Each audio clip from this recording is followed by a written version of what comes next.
Childhood trauma is, the result of facing high adversity as a child, such as narcissistic abuse.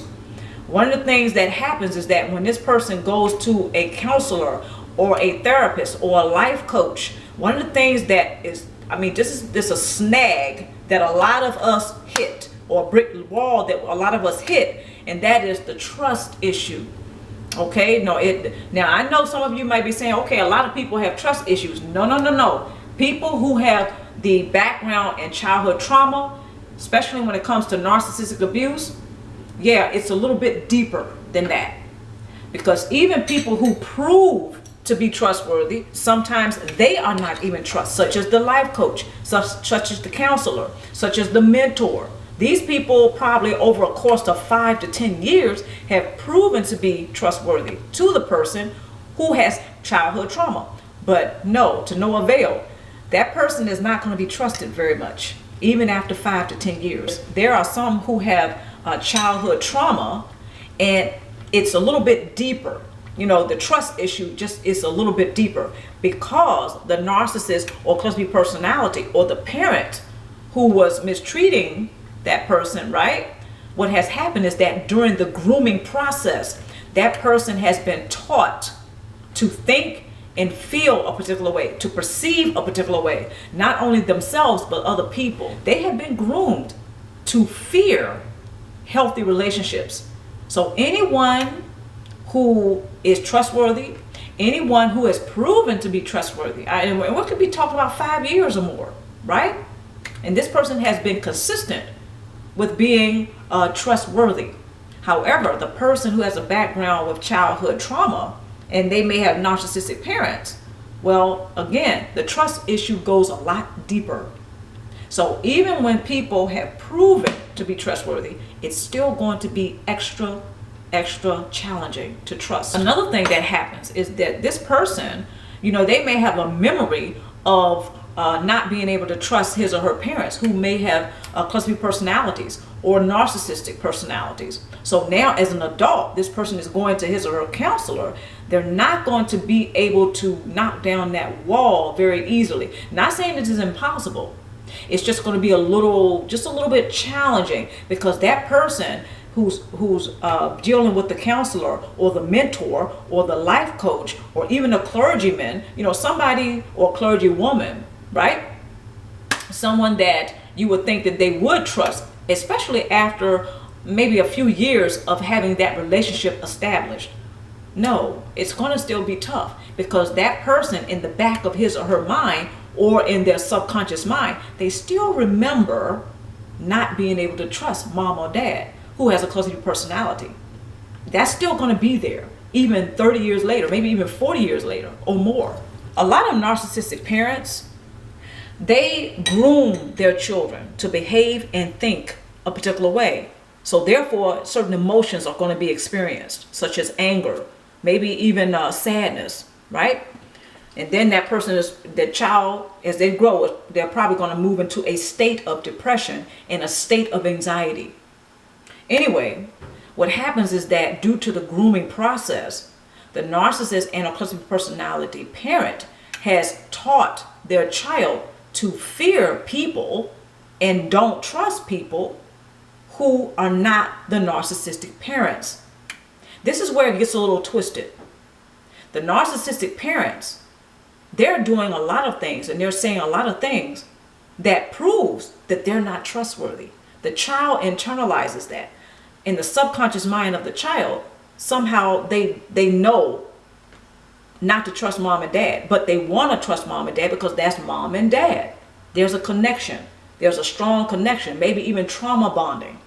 So when that child grows up into an adult and they go see a counselor, a mentor, or a life coach, someone who proves to be trustworthy, that particular programming in the subconscious mind that says mommy and daddy is not to be trusted, but I want to trust them, that same signal is going to, or that same alert or that same triggering is going to happen. That same message in the subconscious mind will be alerted. So therefore, the person who goes to a counselor, who has childhood trauma, who has narcissistic parents, anyone in their personal life who proves to be trustworthy, who proves to themselves to be able to have a healthy relationship with him or her, right? They're going to be pushed away. I know it's kind of twisted how that happens, but it usually happens. Not all the time, but a lot of the time it happens because we gravitate towards what's familiar.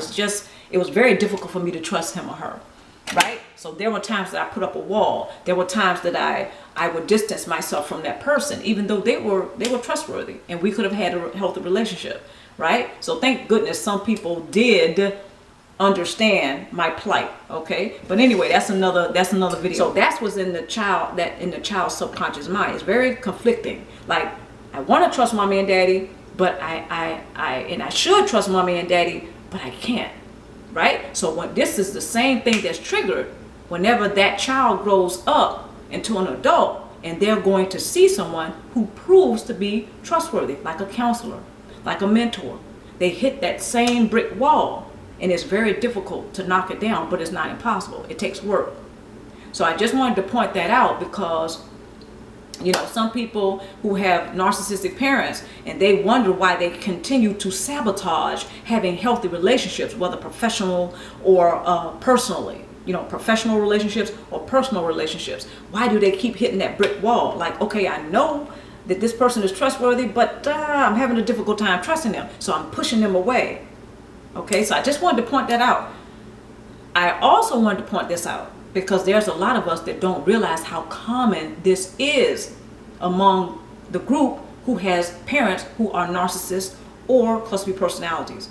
It is very common. So I hope I am giving you some kind of news today that will help lift that weight off your shoulders and to help you to realize that you are not by yourself. This is also why a lot of us continue to invest in dysfunctional relationship no matter how hard we try not to, because it's familiar to us. The grooming process from the narcissistic parents is only trust me even though I'm not trustworthy. Trust me and don't, push other people away who really love you, who really care about you, because they're not me. This is what the narcissistic parent says through their actions to the child. And the child internalizes that. They pick that up. And so when they go out to other people who are trustworthy, it's going to be very hard. It's going to be very difficult to have that relationship. So this is why I say, this is why some of us, we continue to repeat that scenario, that pattern that's very toxic, very destructive, very dysfunctional. And that is repeatedly investing in relationships with narcissistic people who are narcissists or have a cluster personality, or they have a predatory nature, or they are abusive in some kind of way, shape, or form. Okay, so this is why, because that same programming is playing. The narcissistic parents expect that their children or their child, on one hand, worship them, and on the other, submit to him or her in order to narcissistically supply them, while all the while they are to parent them. Next point. Many adult children of narcissistic parents contemplate whether or not to go no contact after years of experiencing adverse effects of narcissistic abuse. By facing these tough decisions to go no contact or remain emotionally invested in a dysfunctional relationship with narcissistic parents can become emotionally stressful. Next point. Any change, positive or negative in life, naturally will bring about stress. It is emotionally stressful to contemplate to discontinue to invest in a relationship with parents, narcissistic or not. Childhood relationships and adult relationships do not mix. So childhood relationships and adult relationships, not only do they not mix, they don't match. It's going to be an unequal yoke. So narcissistic parents and the adult children of narcissistic parents, they often are unequally yoked. Number one, because narcissistic parents do not know how to emotionally regulate. They tend to emotionally remain childlike, whereas their adult children often grow up and they become adults. Emotionally, they grow up. Okay, and a lot of these individuals are well-rounded people. You will never think that they have parents who are narcissists or cluster B personalities. And this is because they've done some work. They've done some shadow work. They have a support base.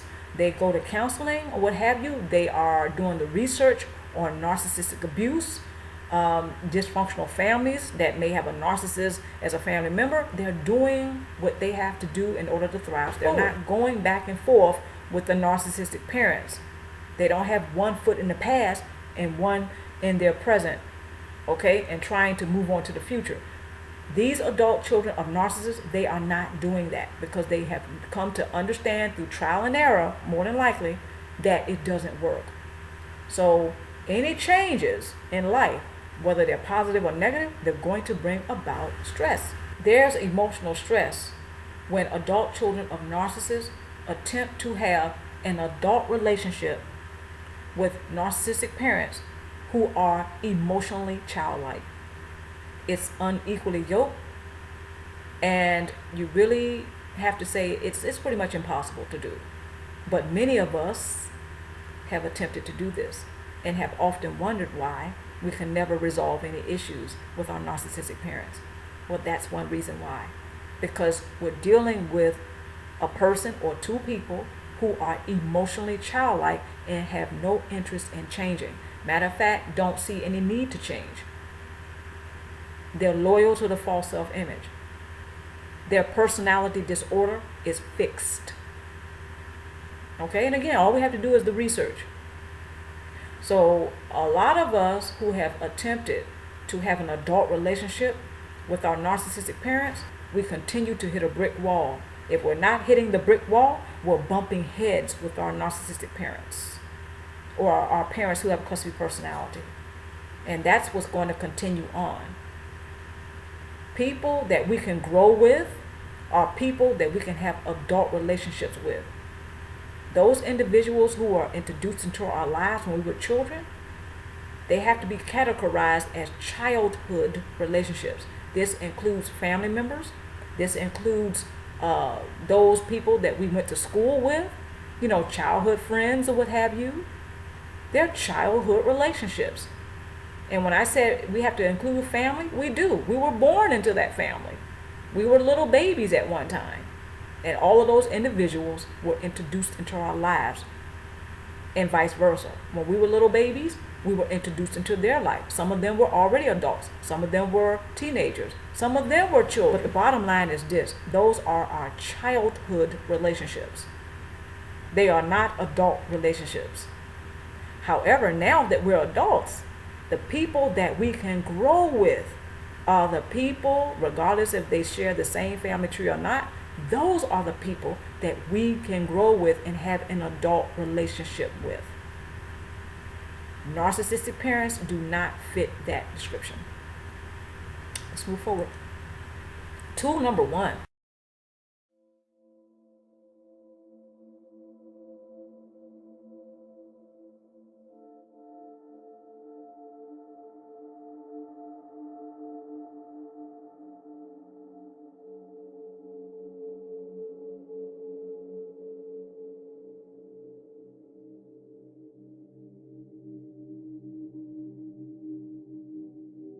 Okay, so I want to leave everyone with this.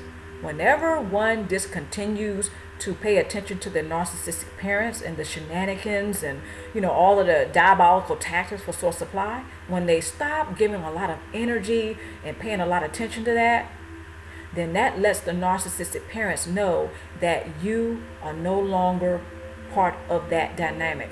You have chosen to thrive forward past narcissistic abuse. You're not putting a lot of energy into that. So that means the narcissistic parents has to go elsewhere to get their supply. Simply demonstrating your growth will get that message across.